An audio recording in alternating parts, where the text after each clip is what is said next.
6.3, proving that a quadrilateral is a parallelogram. If you remember in 6.2, we said if you have a parallelogram, then all of these things are true. In this lesson, the objective is to determine if a quadrilateral is a parallelogram. So these are going to be the converses of all of the theorems we just did. So this is going to say if such and such is true, then we have a parallelogram. So these should be pretty easy. Let's look at our first theorem here. First one says, if both pairs of opposite sides are congruent, then we have a parallelogram. So if we have a quadrilateral and your opposite sides, both pairs, both is important here, both pairs of opposite sides are congruent, then we can say that ABCD is a parallelogram. What does that mean?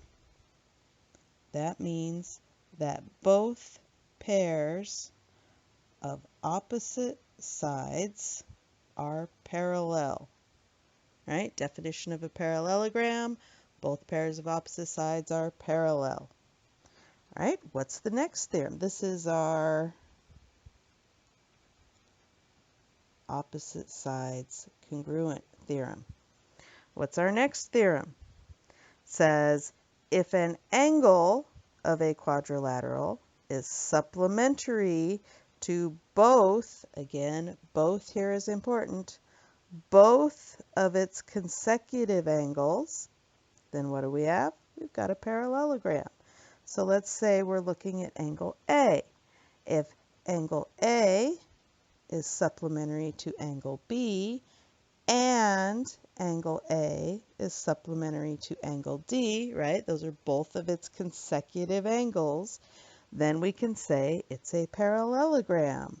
So this is our consecutive angles are supplementary theorem. And the third one here, what do you suppose it says? It says if both pairs of opposite angles, again, both is really important here, both pairs of opposite angles of your quadrilateral are congruent, then guess what? We've got a parallelogram. So if we're given a diagram and both pairs of our opposite angles are congruent there, then we can say, hey, it's a parallelogram, which means we can mark the opposite sides parallel. That's what parallelogram means. So this is our opposite angles are congruent theorem. So you can see the first three here. These are just the converses of our first three theorems. So let's look what we can do with this. We can use this to find segment lengths and angle measures to make things parallelograms. Okay, so for what value of y must PQRS, what must your value of y be so that you have a parallelogram? Well, let's see, we're looking at sides. What do we know? We know that to be a parallelogram, opposite sides have to be congruent. So we can write our equations here. Looking at this, we've got two equations. This one here has x's, so we can use that to find x. And then we can just substitute x in our second equation and find y. And y has to be 8 for this to be true. All right. That looks like it is now your turn to pause the video and do the next problem. We are asked for what values of x and y must EFGH be a parallelogram. Well, we're looking at angles here, and we have two angle theorems. We know that consecutive angles have to be supplementary and opposite angles have to be congruent. So when I look at these, what's the easiest way to write equations? Well, if I use the consecutive angles, my equations are going to have the same variables. So I know that consecutive angles are supplementary. So I just take my two angles here, add them together, equals 180. Y is 43. Take my two angle measures over here, add them together, X is 10. Yay, that was fun. All right, and we are missing one theorem from our previous lesson. And what did it say? It said if the diagonals of a quadrilateral bisect each other, so again, this is both, then you have a parallelogram. So if both of your diagonals bisect each other, then you can say your opposite sides are parallel. Don't forget, definition of a parallelogram, opposite sides are parallel. Both pairs of opposite sides are parallel. Now we can look at the proof of this theorem. This is kind of a neat little proof here. We are told that segment AC and segment BD bisect each other at E. So the first thing I can do is go in and mark those congruent. That is just given. And that lets us go to there. I can say those segments are congruent by definition of segment bisector. All right, what's next? Well, we have vertical angles here and vertical angles here. What is that going to do for us? Well, vertical angles are congruent.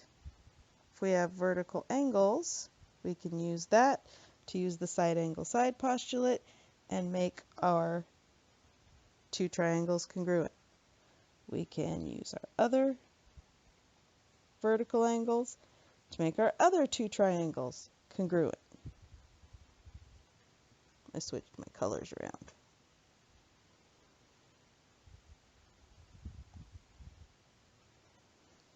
These are the blue angles. These are the green angles.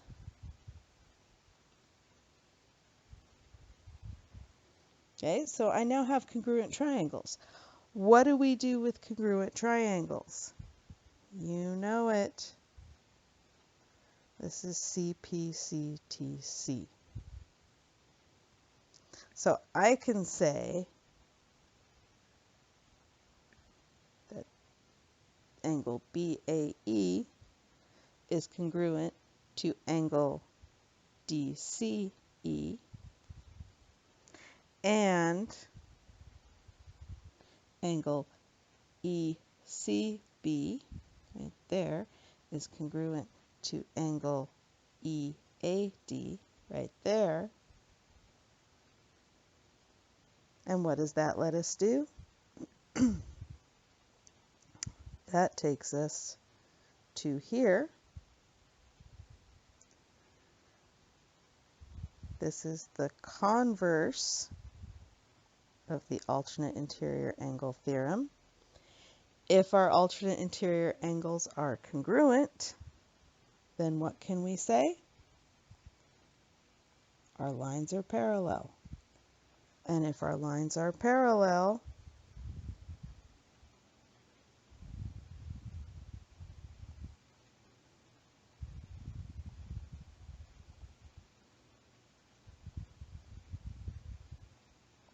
then we have a parallelogram by definition. Right? It's parallelogram because both pairs of opposite sides are parallel. So that's kind of a neat little proof there.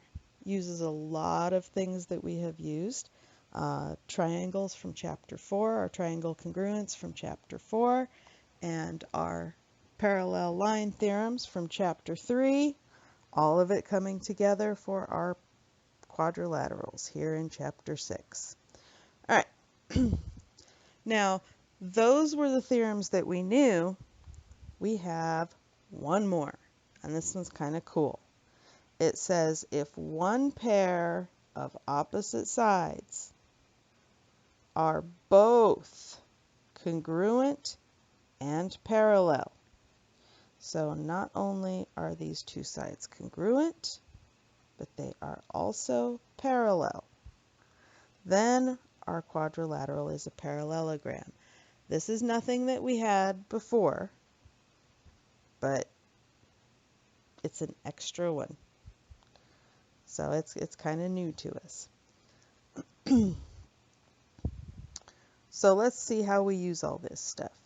Can we prove that the quadrilateral is a parallelogram? Let's take a look at what information we are given here. Let's see. We have two sides that are congruent. That's not enough for anything that we have. We also have these consecutive angles here. Can we do anything with these consecutive angles? Those consecutive angles are supplementary, but if we were going to use our consecutive angle thing, it has to be supplementary to both consecutive angles. We don't have that. Now, this looks a lot like we want it to be that new theorem that we have if one side is both parallel and congruent. We've got the congruent. Is there a way to get the parallel? Well, these are same side interior angles and they are supplementary. So we can use the converse of the same side interior angle theorem to say that these two sides are parallel. That's tricky. And then we can say that we have one pair of sides are both parallel and congruent, and we have our parallelogram. So yes, we used our converse of our same side interior angles to give us our parallel lines, and we were given congruent sides. So watch out for that. That one you had to look at. Had to remember a lot of stuff from before. Let's take a look at the next one here. Let's see what we're given. We've got some congruent sides, but they are not in the right position. We need opposite sides, and these are definitely not opposite sides. So no, these are not opposite sides. This is not going to be a parallelogram. All right, it looks like it's going to be your turn. Go ahead and pause the video and give them a shot. Well, these could be a little bit challenging. The first problem gives us congruent sides and parallel sides, but it doesn't fit any of the requirements that we have to make a parallelogram. If this is all we're given, they'd have to be on the same side. So this one does not fit that last theorem that we learned. They're not on the same side. And we don't have enough sides, and we don't have enough congruent sides, and we don't have enough parallel sides. The second one is a little bit more challenging. First thing you should think, oh hey, I've got alternate interior angles. We could use the converse of the alternate interior angle theorem to make our sides parallel, and then why yes, we do have a parallelogram simply by definition because the sides are parallel. Or we could say that angle ALN is the 1 mark angle plus the 2 mark angle, and angle AND is the 1 mark angle plus the 2 mark angle. That's our angle addition postulate. We can use substitution to say that their measures are equal, the definition of congruence to say that they are congruent, and if opposite angles are congruent, we have a parallelogram. So a couple of ways we could go on that one. All right, well, welcome back to proofs. Those were fun. Let's look at problem 3. This is use of our geometry in real life here. A vehicle lift, you see these like, at workshops and stuff. The two moving arms you drive your truck on, and then the two moving arms raise your platform up. And because both pairs of opposite sides are congruent, we know we have a parallelogram. And it doesn't matter what position the lift is in, these are always going to be, the sides are always going to be congruent, so we're always going to have a parallelogram.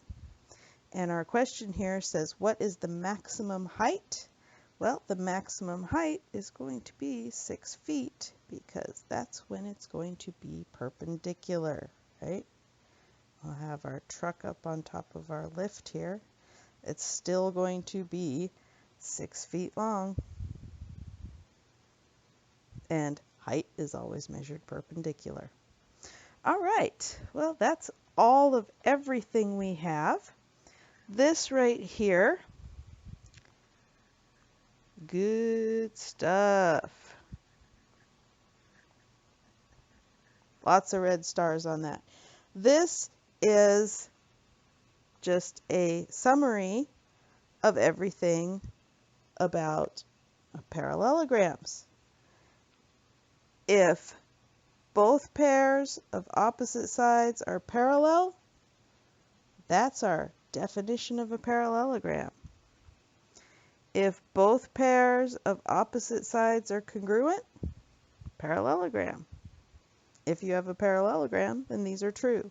So these are written in 6.3 language, our converse language, but they are true either way. If our consecutive angles are supplementary, both of them, parallelogram. Opposite angles are congruent, parallelogram. Diagonals bisect each other. Don't forget the each other. It has to be both. Both is important in all of these.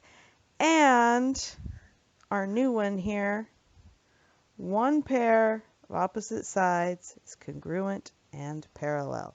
Don't forget this one. This one can be really, really useful. So this is a nice little summary of everything we've done. We also have all but this last one here on our quadrilateral chart. So some good things to keep with you. I think this homework should be pretty easy because it's very similar to what we just did in 6.2, just the opposite. So have fun with your parallelograms, and I am sure that you will do quite well on your homework.